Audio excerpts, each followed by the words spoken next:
right, greetings. Welcome back to Blackburn News, where everything is connected. What's going on, people? What is going on? Excuse me. We're live on YouTube, on Odyssey, on Substack. Thank you, anybody watching on alternative platforms. Thank you for watching on alternative platforms.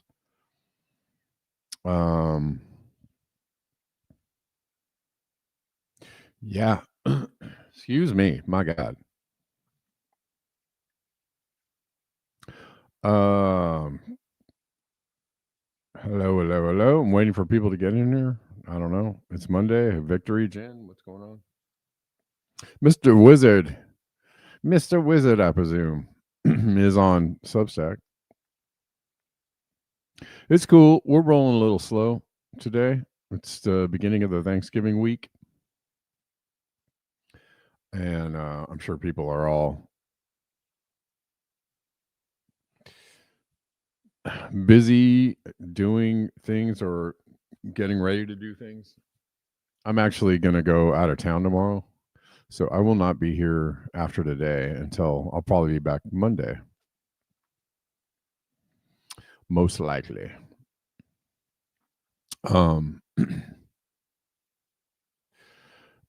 I'm waiting for people to get in here because I want to tell you all I'm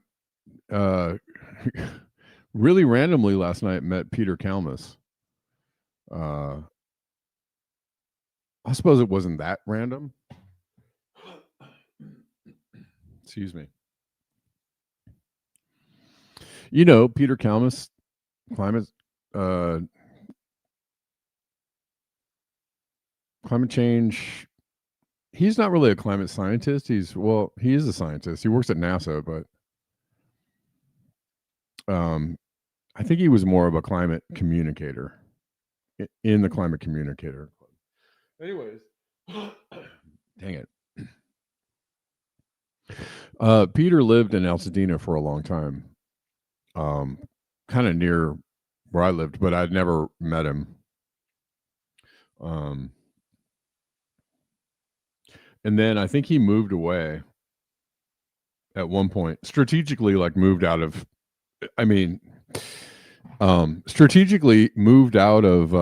Altadena, or moved out of California to the East Coast. And then apparently he was doing remote work for NASA, and then they did the thing where a lot of companies are doing, that they're bringing all the remote workers back, and they're like, you can't work from, I don't know why. It actually really sucks. I think because it's bad for the economy. They want people, right?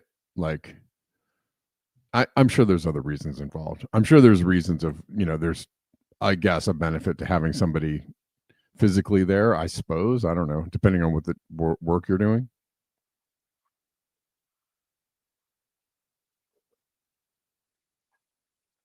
Anyways, I guess NASA bought him back, and he was living in Altadena, or he is still living in Altadena just by himself while he's not, finishing up working for NASA. And I, so I was like, hey, I know you. And we had a little conversation, and he basically said, I'm done talking about climate change. I'm not gonna, I'm over talking about it. I guess he's ending his work at NASA, and he's going to do something else. And he's like, pretty much I'm just over the climate change conversation or whatever. And I was like, yeah, I get it. I get it. Dang it. Sorry. I'm just feeling a little bit throaty today.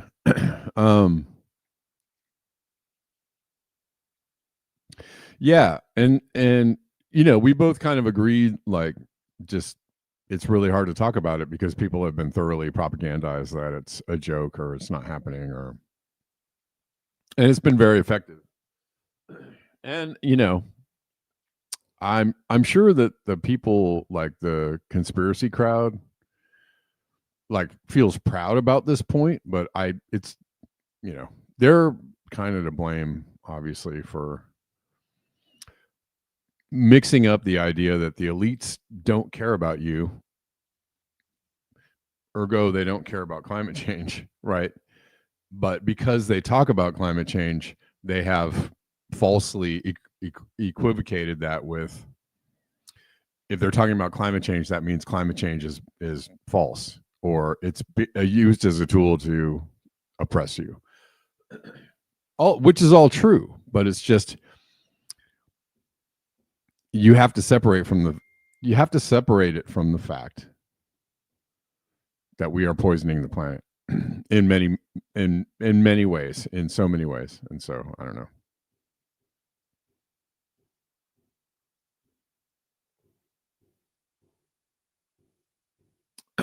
So it's very difficult to talk about, and it's very, even though the evidence is fairly obvious, but it's going to become more obvious. It's just going to keep getting more obvious until people are more confused, because they're going to be like, what's going on? Are you guys really ramping up the heart rate now?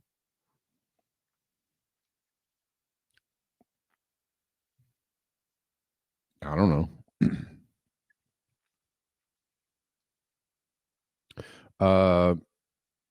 This planet poisoned you? Oh man. I'm sorry, Bella. It's poisoning everybody little by little. You really got to take mad precautions to not get poisoned these days. We're live on Odyssey. If anybody's watching on Odyssey, welcome. Hang out on Odyssey. We're live on Substack. What's up? Okay, finally it showed up. Finally showed up on Substack. I can't see the chats right now, but Substack's a little wonky, but I do have all the VPNs off. So anyways, that's my story. I met Peter Kalmus last night.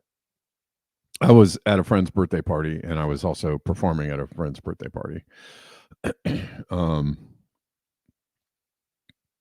And he just happened to be there because he is an Altadena alum, and it was a bunch of Altadena people.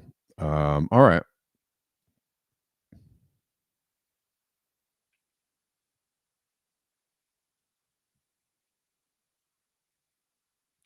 Did I tell you guys I have a new track out?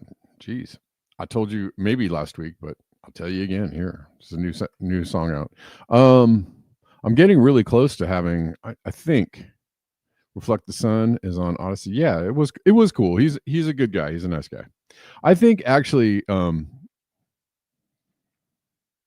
I think he blocked me on Twitter at one time, or I think I was in like all the climate change people were super vaccine advocates, and so I don't know. I had a bunch of Twitter battles with people who were in the climate change camp around the fact that they were promoting something that was lame, and it was infuriating to the point where I could not control myself. I couldn't turn off the I'm going to talk shit to you today little valve.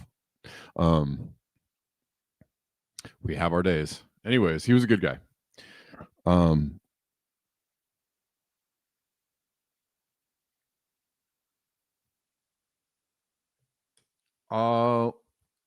What else is happening?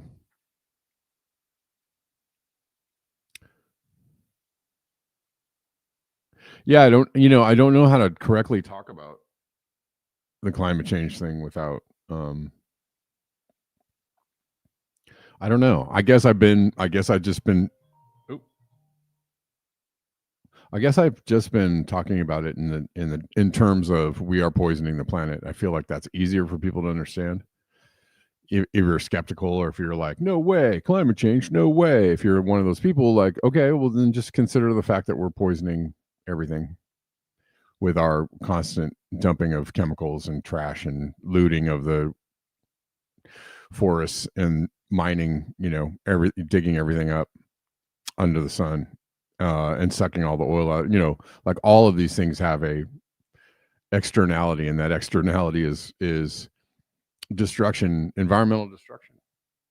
So if you don't believe in climate change, I think it's even easier to believe in, the fact that we're destroying, you know, we're destroying things.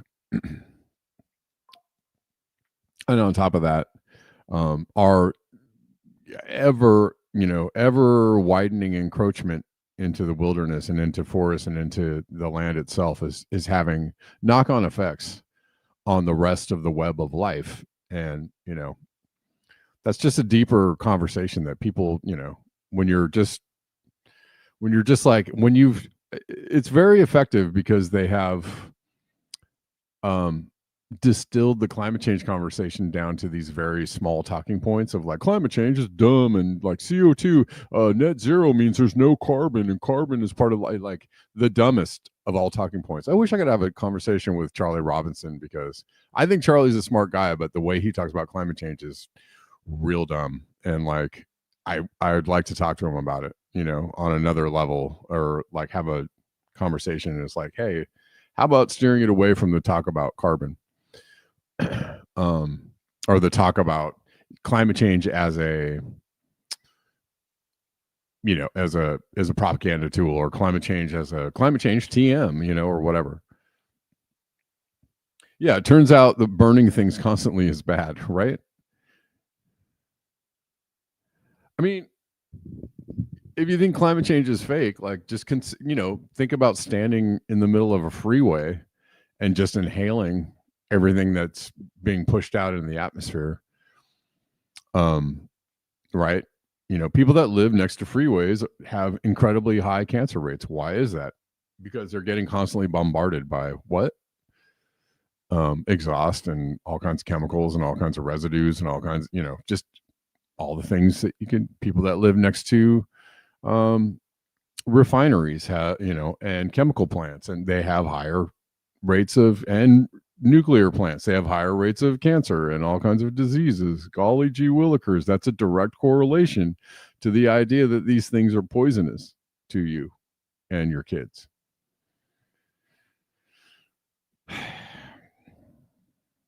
Anyways, before I get frustrated, speaking of which, Reflect the Sun, same part gatekeeper for a serious discussion on reflecting the sun. Okay. Oh, are you talking about Peter Kalmus? He was always resistant to talk about solar radiation. Are you talking about Peter Kalmus? Reflect the Sun? I don't know. Everybody has their blind spots, though, so it's just that sometimes the blind spots are on purpose. Right? Yeah. I didn't always agree with Peter Kalmus's takes, but I've had most of the climate change community, like, or at least many block me, or who was it? Who's the guy that always talks about the Arctic? I can't remember his name. I interviewed him on the show one time, but he was super into the Ukraine war, and that like Russia was evil and that Ukraine was just a poor country. And I was just like, dude, you live in the dumbest of timelines right now on this, and he just, and it pissed me off. And I think he ended up blocking me, because I was just like, you don't know what are you talking about? Like, you don't know what you're talking about. So it's great that you're a climate scientist and you know stuff about the Arctic, but maybe, maybe not on that. Maybe you don't know what you're talking about on that. And that's the thing. Everybody's fallible. Everybody has their, a specialist is a specialist. Somebody who knows a lot about one particular thing does not necessarily make them an expert in everything. And remember that. I'm an expert in everything. Kidding. I'm joking. I'm far from an expert on so many things. But I try to remain open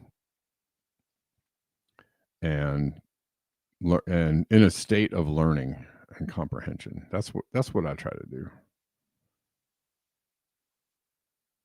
I really do.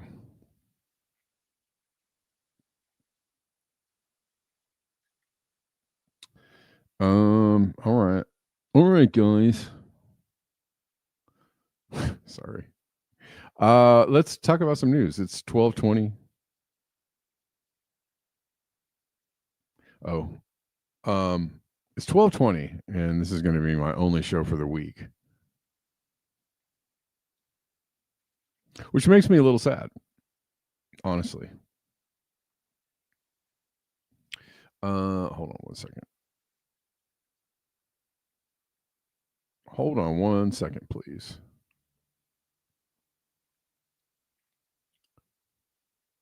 I may go just a little bit longer today. Well, eh.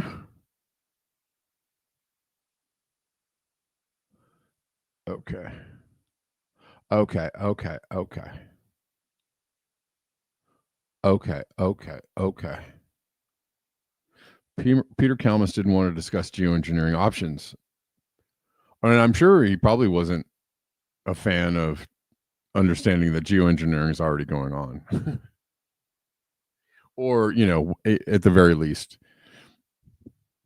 making clouds isn't going on. I'm sure he's not a fan of that conversation, but who knows? Zalipa says masa. What masa? What's that? What does that mean? Massa? Or are you talking about massa? What you talking about, Zalipa? I'm confused.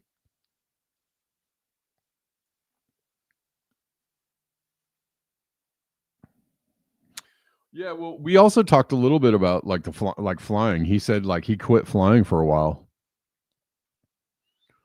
and now he's flying again. And I was like, yeah, okay, yeah, I hear that. That happens to everybody. Everybody makes. Oh, yes, you're right, Jim Massa. Jim Massa was a big Ukraine guy, go Ukraine guy, and I was like, bro, bro, please don't do that. There's also that extra. He is good on Arctic science, though. That's the thing is like if you don't understand something, it's like doesn't mean that it doesn't mean that you don't know nothing, right? Like it doesn't mean you know. Feel like people get really hung up on equating that. Like if you're dumb on a particular area, that doesn't mean you're dumb on everything. You're just you're most likely everybody has this. Everybody is really skilled in one area or sees things very clearly in one particular aspect, and in other ways can be completely blind. Everybody has this duality, and we put people in these boxes because you know we put people in boxes because they don't know what they're talking about in one given area, and that doesn't mean that everything they think is incorrect. Conversely, if you know something about something about one thing, that doesn't mean you're an expert in everything. So maybe, hold your horses, right? When you're like trotting out going like, well, how's, now I'm going to go, I'm an expert on this too. Or I really think with conviction that I know what I'm talking about in this particular field. Maybe not. Maybe you don't. It's okay.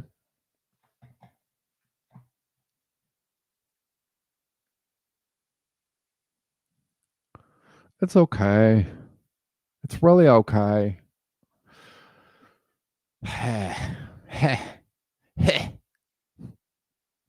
Sorry.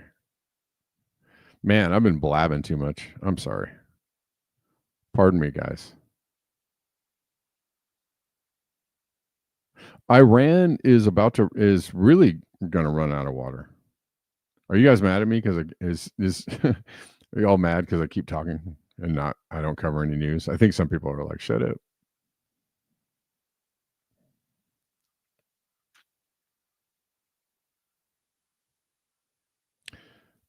Iran is actually thinking about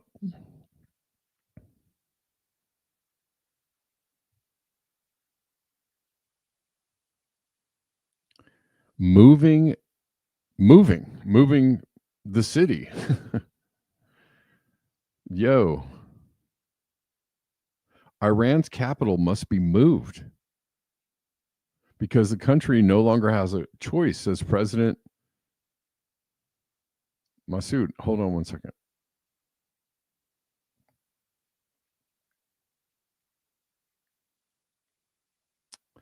Um,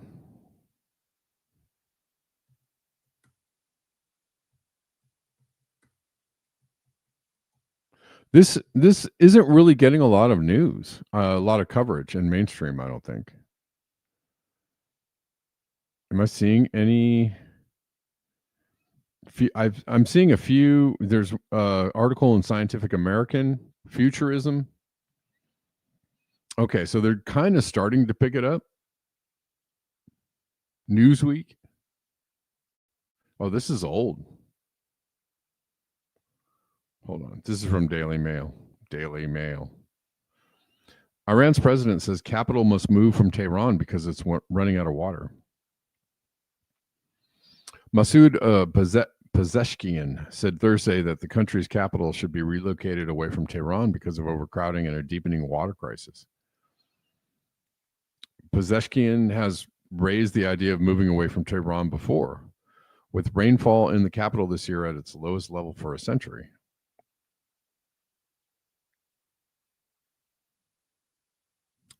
Lowest level in a century.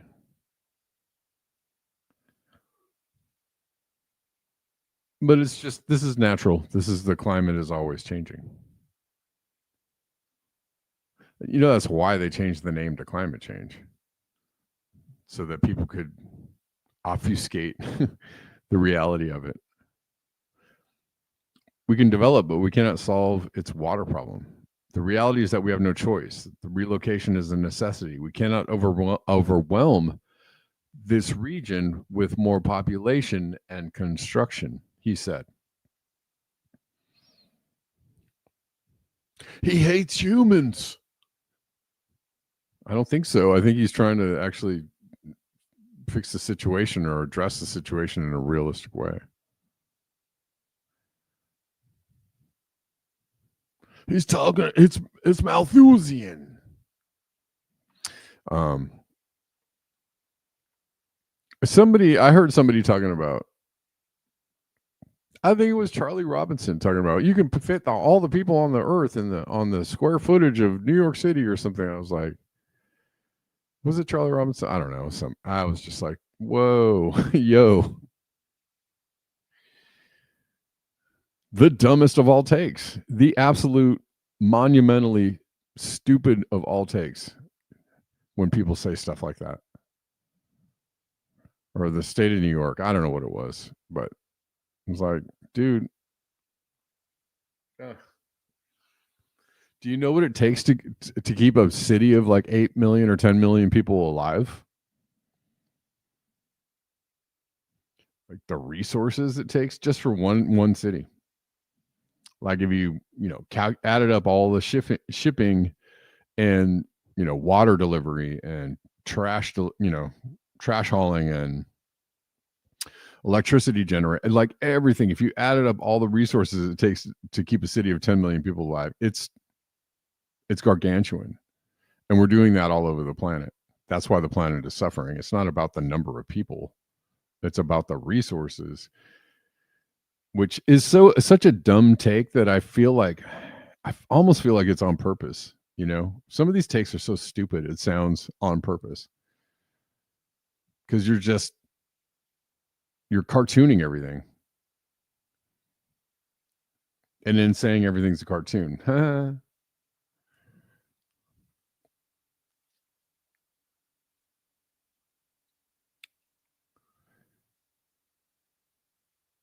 Anyways, Tehran nestles on the southern slopes of the Alborz Mountains and has hot, dry summers, usually relieved by autumn rains and winter snowfall. Sounds like Los Angeles. The mountain peaks, usually already covered in snow at this time of year, are still dry. Faced with water shortages, the government has decided to cut off water supplies periodically to Tehran's 10 million strong population to limit consumption.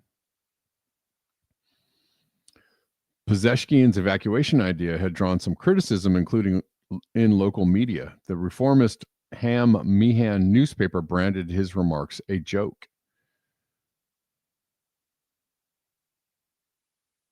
The government later said the president only intended to warn residents that the situation was serious rather than present a concrete plan. Last week, listen to this, Iranian authorities announced the launch of cloud seeding operations to induce rainfall. Pezeshkian has since last year identified traffic congestion, water shortages, resource management, and severe air pollution as the key reasons to relocate the capital. But no concrete plans were announced. Okay. Weird.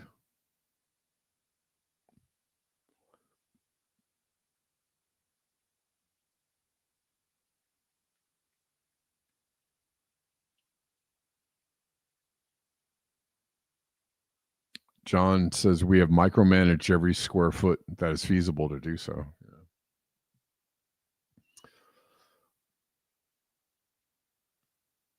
Trump says you have to rake.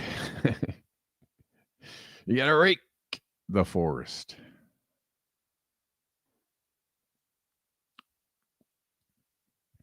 I mean, I'm pretty open to all the conspiracy theories around the fires, and even Edison, Southern California Edison, without admitting guilt, is compensating fire victims. Right? They're going to pay out.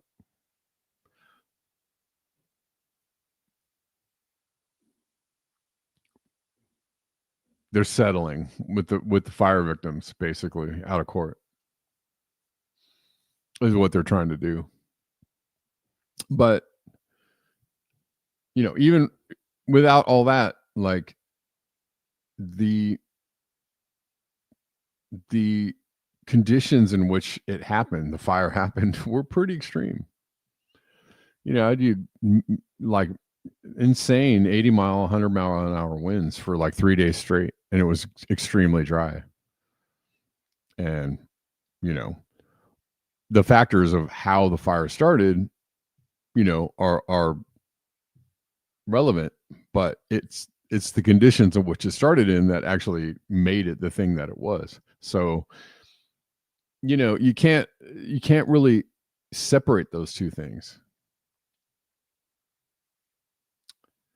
A guy who lost his home in the Paradise Fire said he got about a third of the value of his home. Yeah, well, that's the thing is, if you have, the idea is if you have legal representation, you're going to get more money. And they're definitely going to try and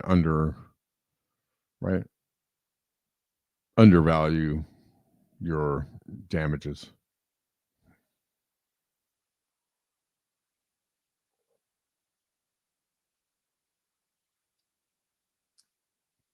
And I think they should be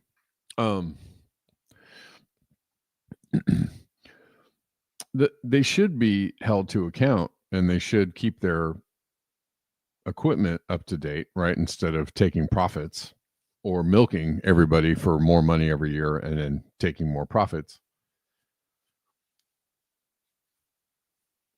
Right. They should be spending that money on infrastructure to make sure stuff like this doesn't happen. That's all valid. But you can't, it's hard to really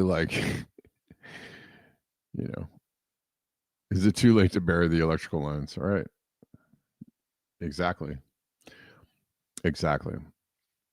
But and these are the things that should be considered with any infrastructure, is the idea that what's happening? Weather events are getting more intense. Why is that happening? I don't know. Who knows? Weather events are getting more intense for some crazy reason. So, you can build infrastructure with that in mind. I don't know. Yes, exactly, Wesley. Utilities need to be socialized. If the state ran the utilities, you'd get cheaper electricity and they'd probably do a better job of keeping it up because it's not profit. There's not a profit motive going on. Sorry, libertarians, agorists, even anarchists. Sorry, guys, you're wrong. You're dead wrong. If the state ran it, they'd do a better job for cheaper because there's no profit motive involved. Capiche? Or less of a profit motive, right?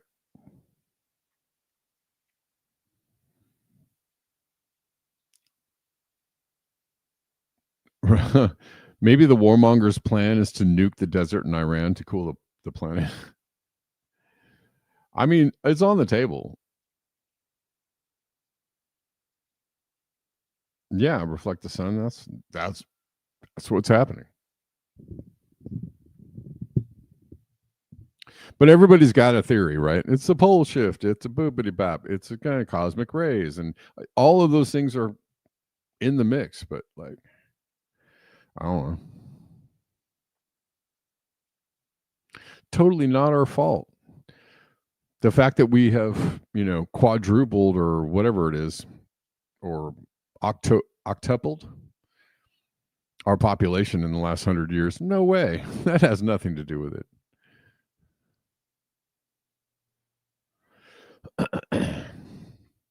You hate humans.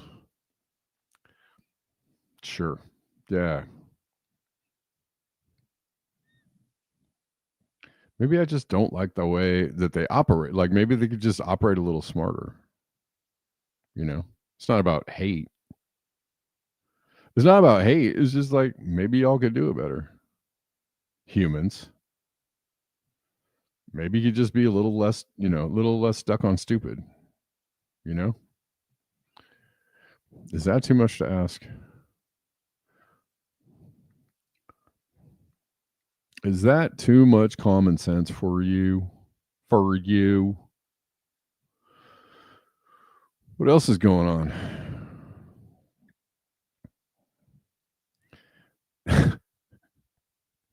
Fuck all is the thing that came to my mind. Sorry for the curse words.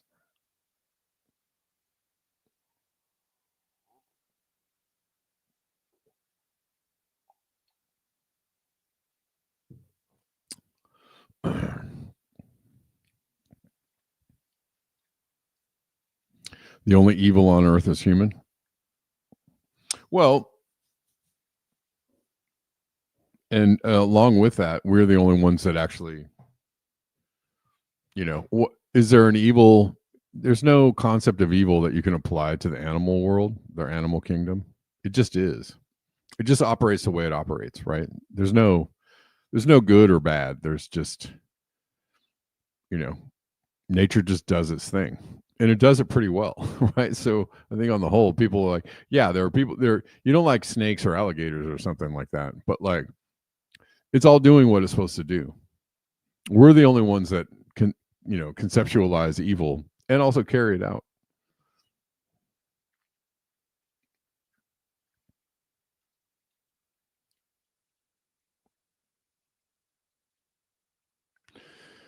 Uh,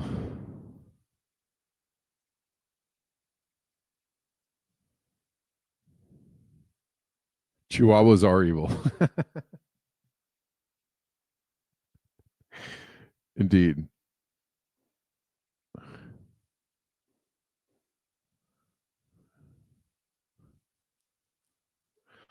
Um,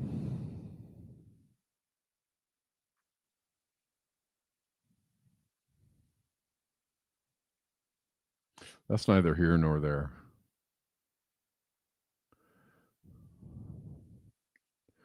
Blue whales are making less noise because they're hungry. I feel like I covered this article. No, I don't want to do all this. I don't want to do all that. This is the problem too. When I talk about what we're doing to the planet, it's like I end up covering a lot of the same articles.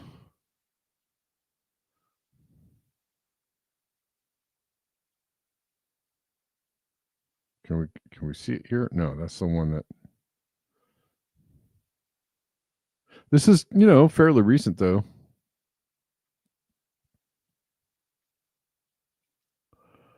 Scientists find blue whales suddenly going silent. Why they think it's happening? Changing ocean conditions making whale prey scarce are causing the mammals to stop singing, a recent study has found.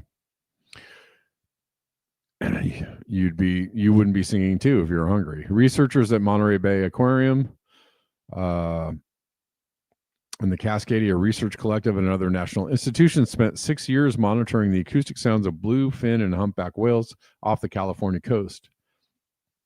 From 2015 to 2021, according to a study published in February, researchers set out to determine whether the frequency of whale songs changed seasonally and whether that frequency was indicative of changes within marine ecosystems.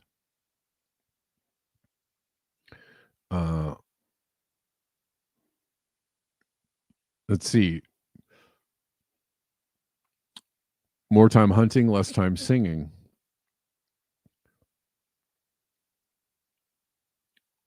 A marine heat wave dubbed the Blob in 2015 caused a large percentage of krill to disappear. Humpback, blue, and fin whales largely depend on krill as a food source. The heat wave disrupted ocean circulation patterns, which impacted the number of cold, nutrient-rich waters. So there was a heat wave.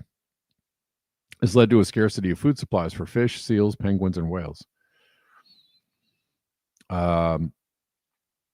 Increasing temperatures contributed to spreading of toxic algal blooms between 2015 and 16 in the northeastern Pacific. Excuse me. Leading to the most widespread poisoning of marine mammals ever documented.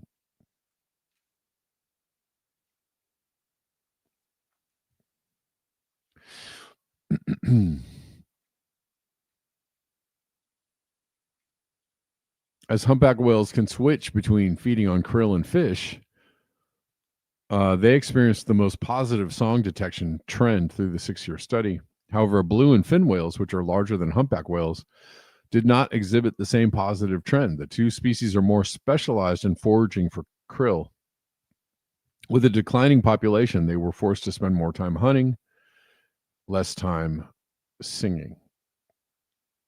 Pattern may continue as temperatures rise, ocean temperatures rise. Well, indeed.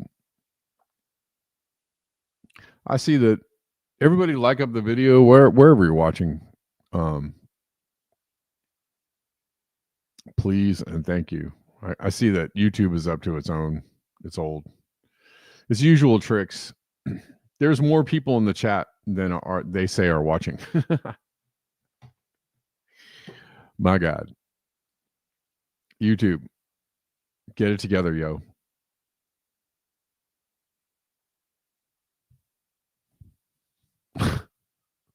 Which means that there's, not everybody watches chats, which means there are way more people watching than they say are watching. Just understand the amount of suppression I'm experiencing on the YouTube.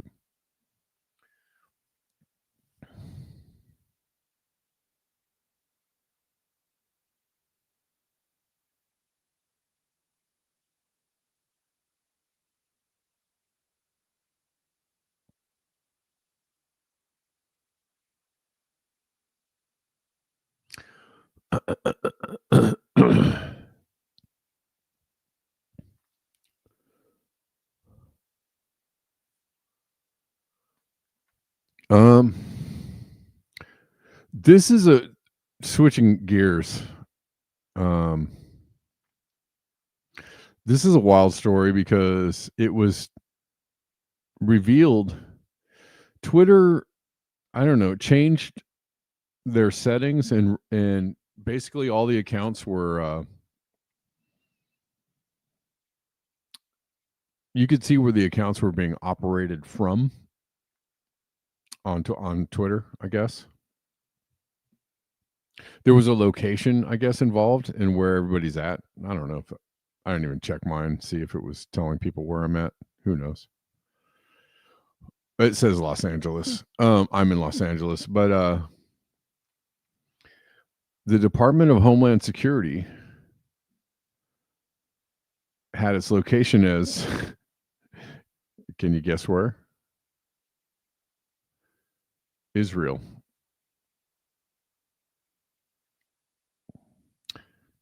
Which is not, shouldn't be that surprising since we hold these truths to be self-evident. Screen recording shows the Department of Homeland Security is based out of Israel. Is this why the location feature was abruptly removed?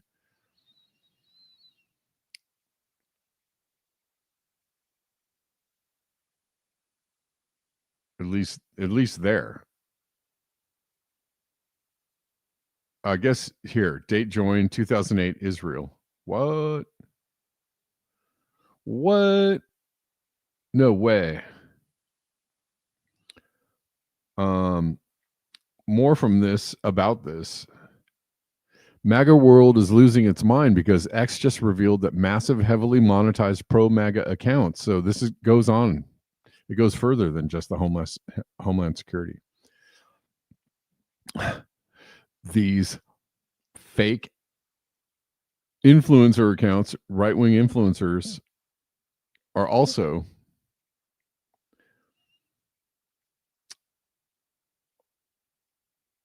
based in other countries, not necessarily Israel. Tons of real American Patriot accounts are actually run from Bangladesh, Indonesia, Morocco, Russia, India, and Serbia. Basically everywhere except the country they claim to love. So all that loud MAGA chest thumping is just people overseas churning out outrage for a paycheck while politicians act like it's real. Yes, yes, yes. You should know this. These people are just propagandizing you like crazy. They're all over the place. They just hire some, they're probably, I don't know, naval intelligence or some people that the intelligence agencies or military has hired to just sit on a keyboard and run these accounts. They are not real people. They are, they are propaganda machines. And very effective, incredibly effective. They do, and there's many ways. This isn't the only way they do this. They do this in all kinds of ways, from big to small. You should understand that. If you understand micro influencers, like there's a lot of smaller accounts on Instagram and TikTok, and a lot of them are real people that get paid because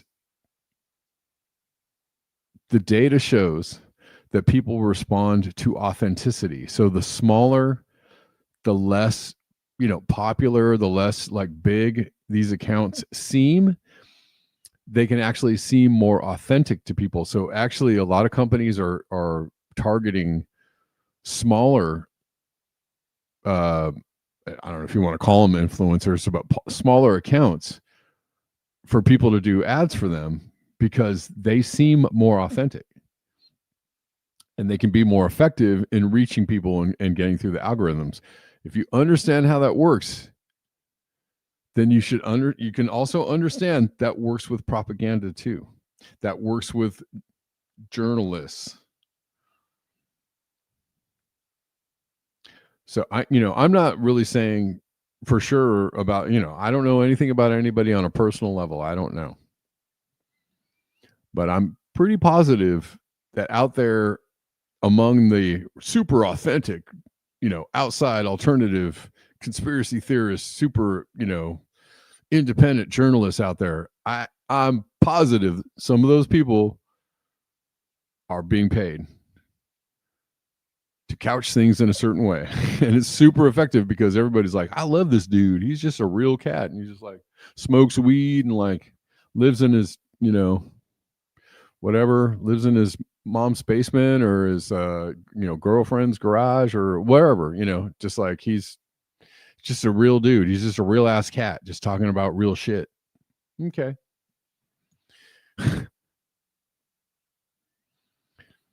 I don't believe anybody these days. I don't believe anybody these days. I'm very skeptical of pretty much everybody on the internet. And it's fine. I think that's a good place to be.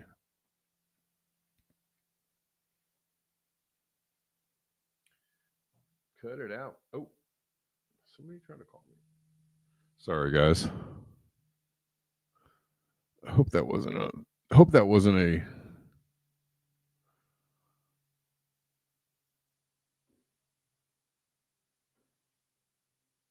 an important call that I just missed. It was.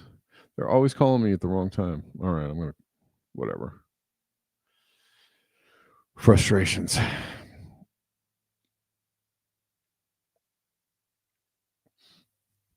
Who? Ralph Nader believes solar panels and wind turbines are clean. Are clean? Okay.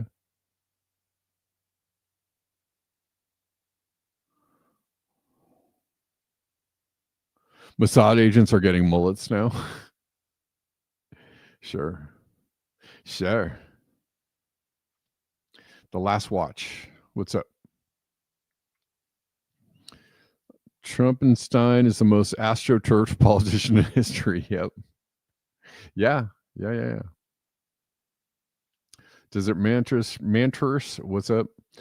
All these fake preppers and off-grid woodsy types with full beards, like opening a what can of subversives. After the first big YouTube purge, the online media space was flooded by small channel Mason media influencers working for Zog. Yeah. They're out there. There's so many of them. I do listen to a few people. I listen to various channels. And it sucks because I want to believe that these are actually real people talking about real problems and real things and stuff. But man, like sometimes I'm just like, yo, I don't know, who, like, are you really?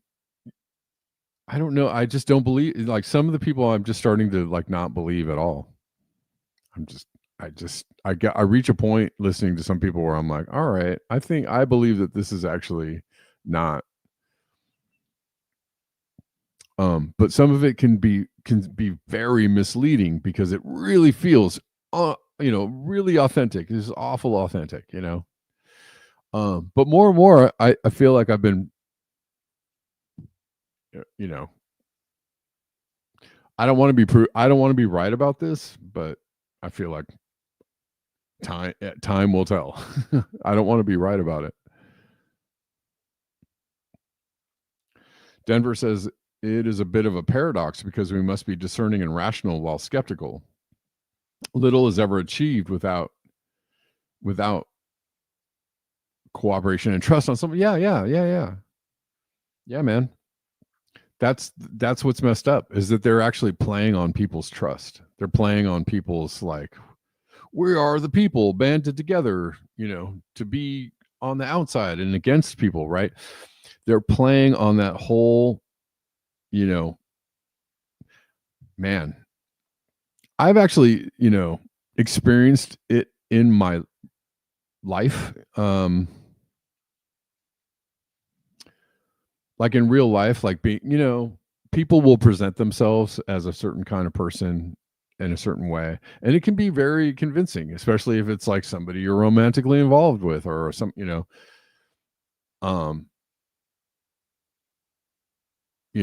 I've been had by people before, right? Like they just seem like, like really smart, authentic, good people or whatever. They have certain qualities that you admire or you like or whatever, you want to be around. And over time you start to see like, oh, I see this person is not actually the person that they are presenting to the world. And it's a frightening thing to come into contact with.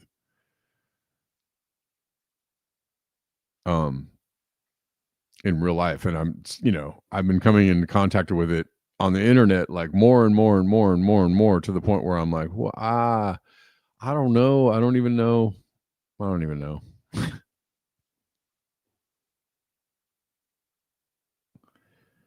It puts me in a space of like not really wanting to trust anybody or believe in anybody or, listen to anybody or, it is putting me in a space that I think is more healthy, which is I'm taking in a lot less information, or I'm trying to, take in less information than I used to, like listen to, just podcasts all day, or I'm trying to be a little more targeted about the information I take in. So rather than listen to conspiracy channels or news channels or whatever it might be, I just try to be a little more like, what is going to give me some information to better myself. Like this is, I don't want to take in like random stuff from random people. And who has the time, really?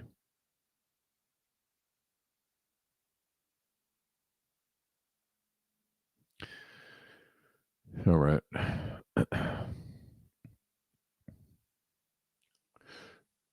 Here's something freaky, and this actually goes along with another really freaky.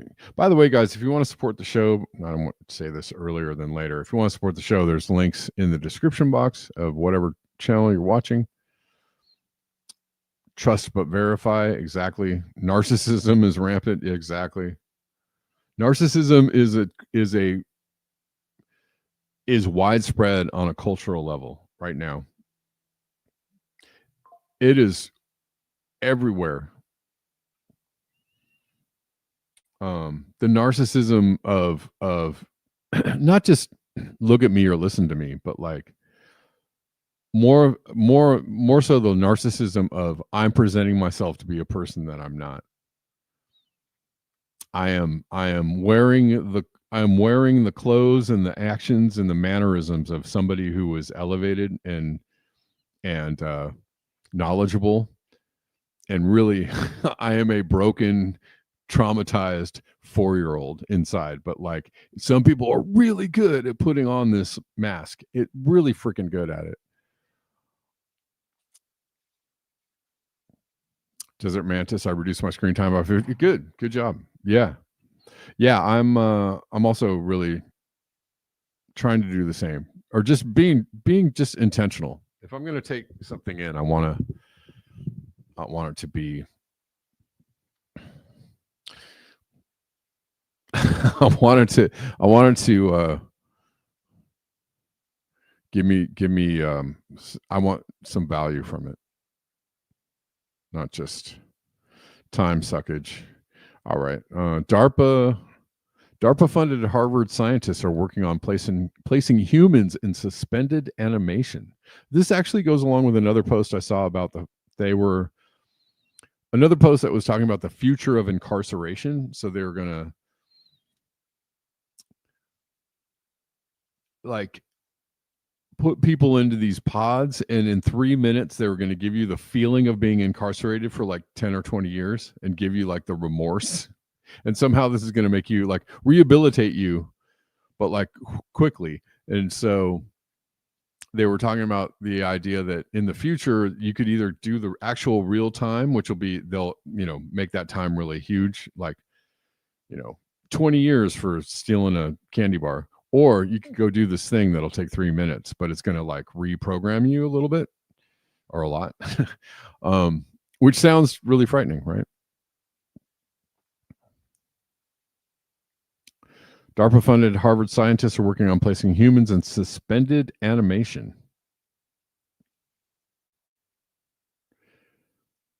If you have ever wondered, and honestly, I feel like this is something they already know how to do.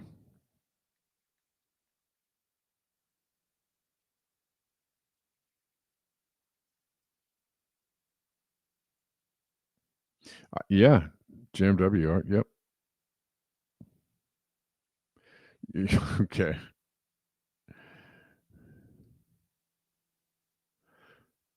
I don't know about Nikolai. I don't know.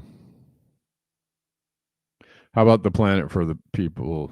How about the planet for the planet, yo? European is just a construct. You can't define what a European is. All right. And it's all fake borders anyways. Europe is just a made up name for a piece of land that belongs to nobody. So there's that.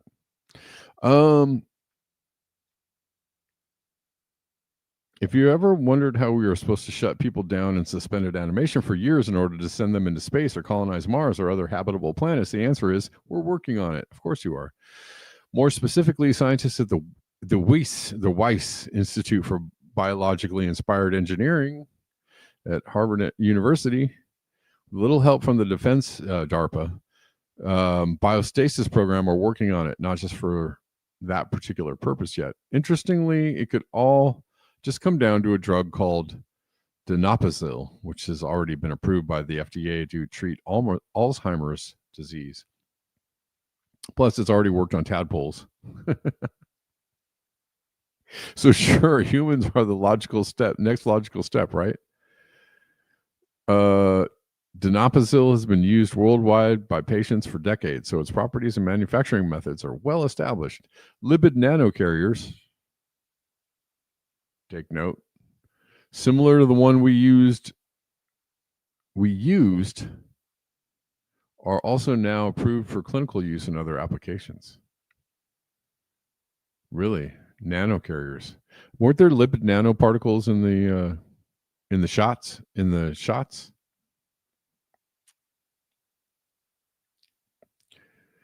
Europe needs Russia. Yeah.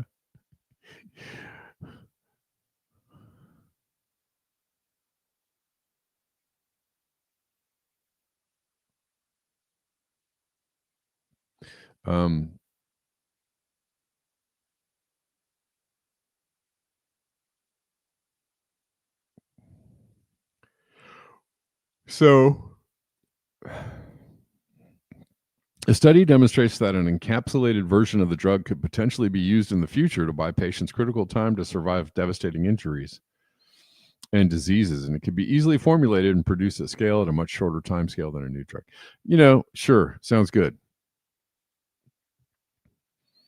We'll just freeze you in place, and so that we can fix you later. Something tells me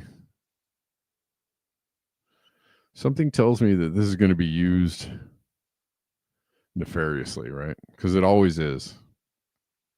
Whenever they tell you that a technology is going to be for the betterment of mankind and for humans to get better, there's always a dark side to it, isn't there? Oh, speaking of dark sides, I want to show you this. This is wild. Where is it? Oh, no. Oh, it's in Telegram. This is crazy, yo.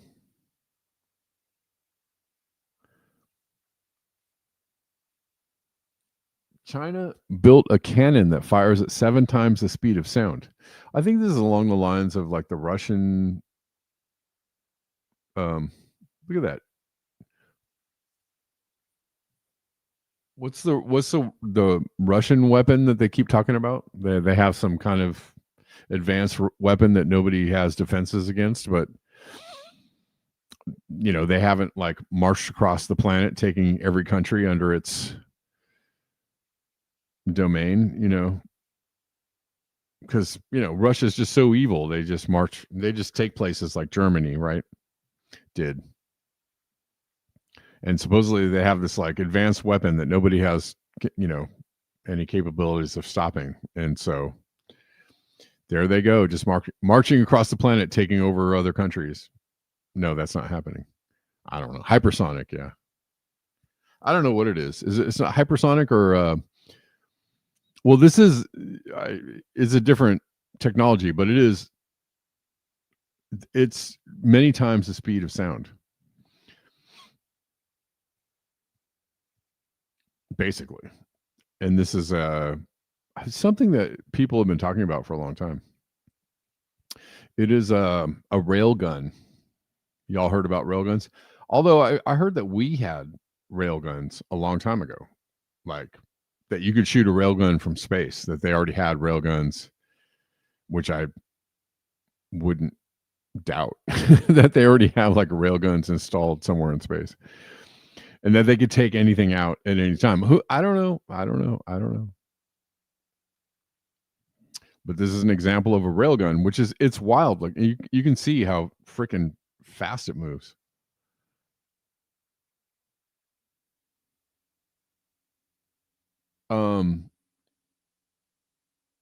Yes, it's an electromagnetic field. Yes. It's not a plasma per se. It's just, it shoots a rail that converts the energy into more energy, and the force of the impact is greater just because of the energy involved, not necessarily the thing that is hitting. It's not the projectile, it's just the energy in the movement of the projectile.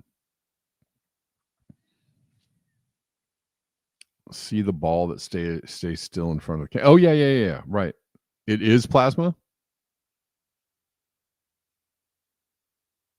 Is it a plasma ball? Okay. They didn't say nothing about it in here.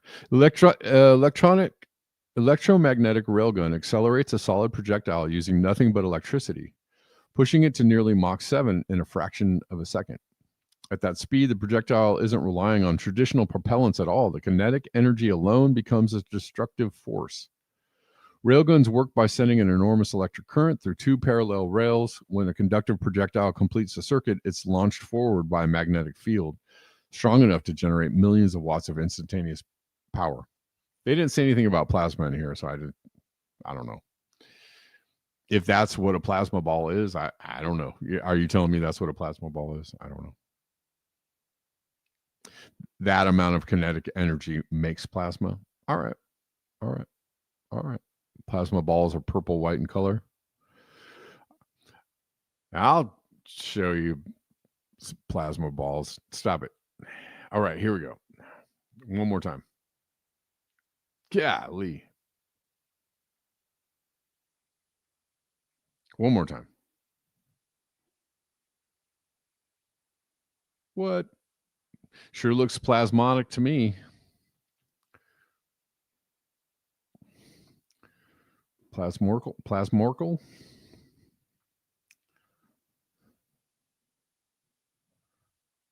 Yeah, that's crazy. That is crazy. That is crazy. All right. See if I'm missing anything. Let's get a little good old socialism from Kshama Sawant talking with Nick Cruz. Kshama Sawant is actually running as an independent and building power outside of the Democratic Party, unlike the DSA, who can't even stop their endorsed politicians from selling out. What does it say about them that they refuse to support Kshama against a genocidal Zionist because she's not a Democrat? Yep. All right. Just going to give you a little bit. We're going to get a little bit of socialism in us before we get out of here. Is it carbon neutral? Right, Denver. Right. They care, but they don't care, right? It's like China's way ahead of everybody else on saving the planet, except for the fact that they actually don't care about saving the planet because they're busy, making sure they can blow it up better than everybody else.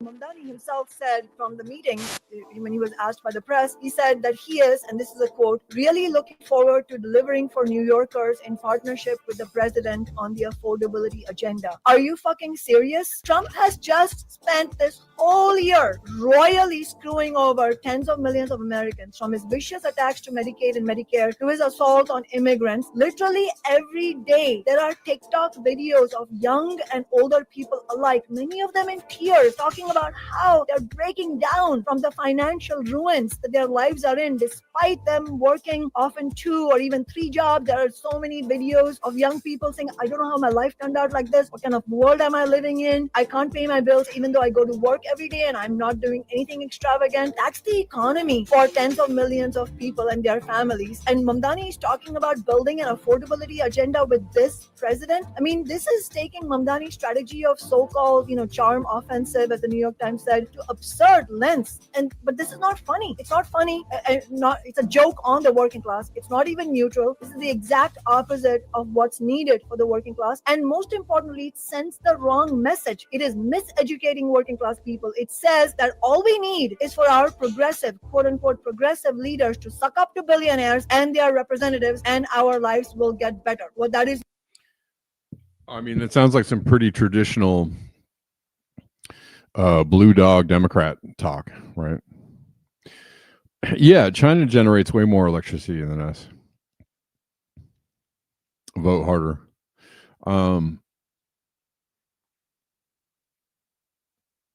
Thank you, Reflect the Sun. I think just bought me some coffees. Thank you, Reflect the Sun. Appreciate it.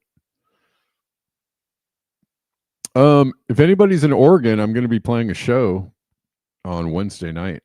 If you're near, it's about an hour outside of Portland. Just throwing it out there. If you want to make a trip to Vernonia, Oregon, I will be playing a show on Wednesday night, Thanksgiving Eve. And going to be hanging out up there for Thanksgiving. Or if you're in LA, I'll be playing on Sunday in Sierra Madre. And you can find those dates or information at kevinsandbloom.com. Right, Roy. I hope she can beat Adam Smith. I don't have a lot of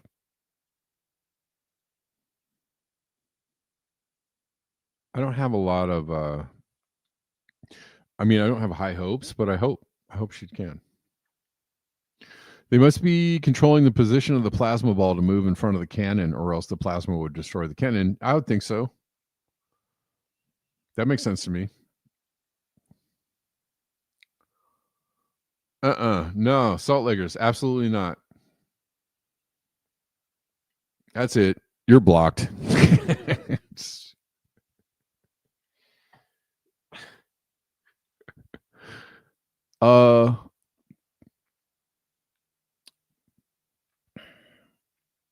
It is free, by the way.